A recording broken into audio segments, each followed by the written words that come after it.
Selamünaleyküm. Hacer'in Lezzetleri YouTube kanalıma hoş geldiniz. Sizler için muhteşem bir ekmek tarifi vereceğim. Fırınlarda dahi bulamayacağınız bir tarif.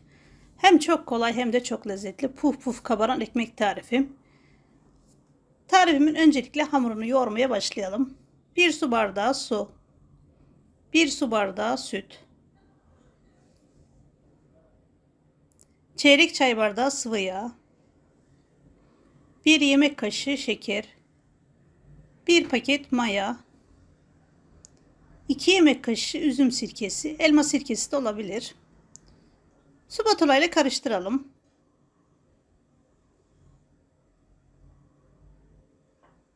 Şekerimizi eriyene kadar karıştıralım. Bir tane yumurta, sarısını üzeri için ayıralım. Tekrar karıştıralım. Unumuzu ilave edelim. Azar azar kontrollü bir şekilde ilave edelim. 1 tatlı kaşığı tuz ilave edelim. Spatula ile karıştırmaya devam edelim.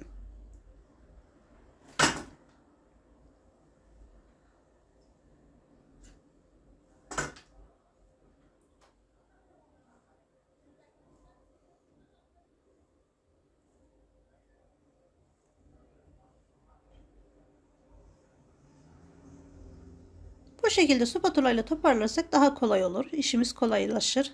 Kalan unumuzu da ilave edelim. Spatulamızı çıkaralım. Elimizle yoğurmaya başlayalım.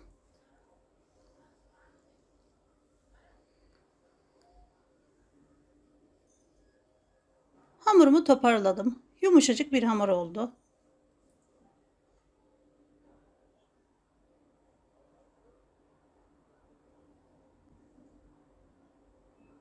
Hamuru elimizi bırakana kadar yoğuralım.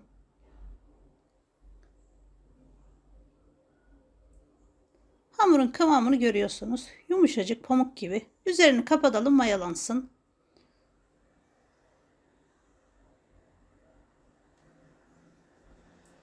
Mutfak bezini kapatalım üzerine. Hamurumuz mayalandı. Normalde yarım saatte mayalanıyor hamur. Ortam sıcaklığına göre değişiyor.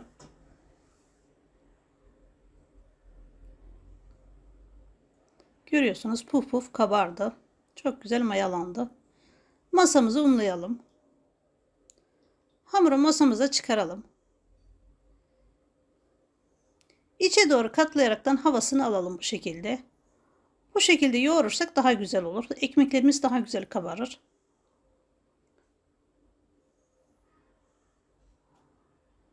Hamurumuzu 4 tane eşit beziye ayıralım. Ekmekleri küçük yapacaksanız daha fazla bezelere ayırabilirsiniz.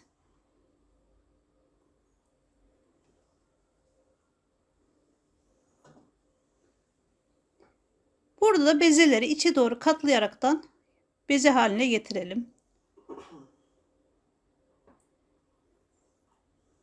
Buradaki işlem çok önemli. Ekmeğimizin ne kadar güzel kabaracağını buradaki işlem. Bu şekilde beze haline getirelim. Bütün bezelerimizi aynı şekilde içe doğru katlayaraktan beze yapalım.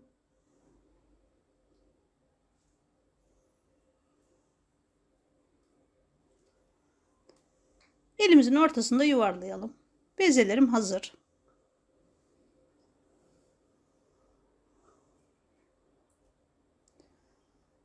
Yağlı kağıt sermiş olduğumuz fırın tepsisine dizelim. Burada da tepsi mayası olsun.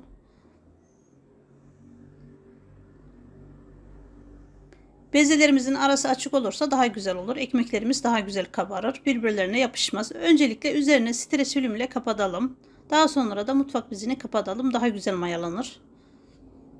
Burada da 15-20 dakikada mayalandı. Görüyorsunuz bezelerimiz 3-4 katına çıktı.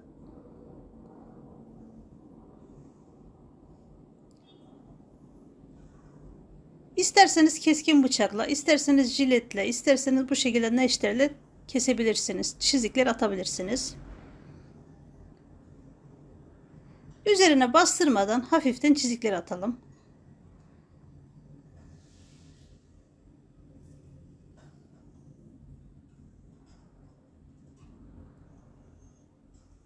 Bütün ekmeklerimizin üzerine hepsine de aynı şekilde çizikler atalım. daha güzel kabaracak. Puf puf kabarır bu şekilde.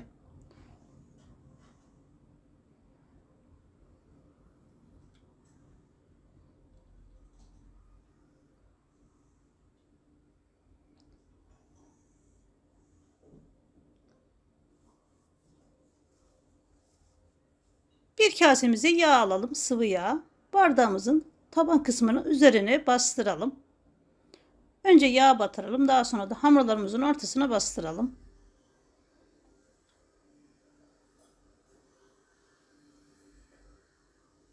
Ben bu şekilde şekil verdim. Şekilli olması için.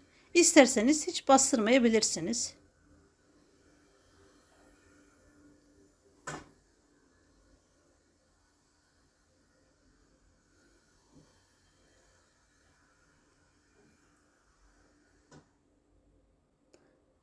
Bir yumurta sarısına 1 yemek kaşığı süt ilave edelim.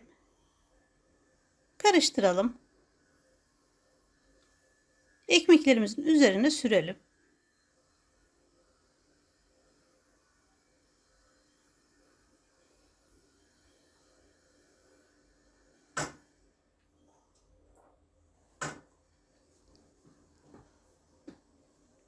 Üzeri için çörek otu, susam serpiştirelim. Hem lezzet verecek hem de güzel yakışacak üzerine.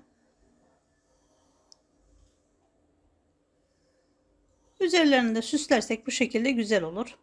Çörek otuyla. Susamı da üzerlerine serpiştirelim.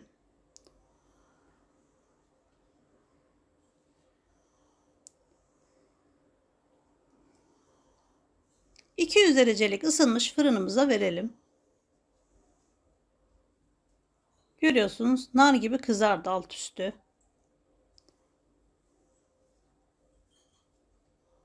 Pişme süresi fırınlara göre değişir. Benim fırınımda 35 dakikada pişti.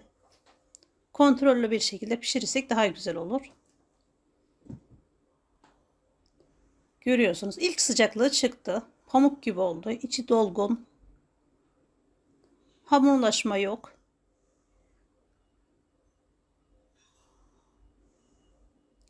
Ekmeğin üzeri kızarana kadar 200 derecede kalsın. Daha sonra da 150 dereceye düşürün. İçi de pişsin.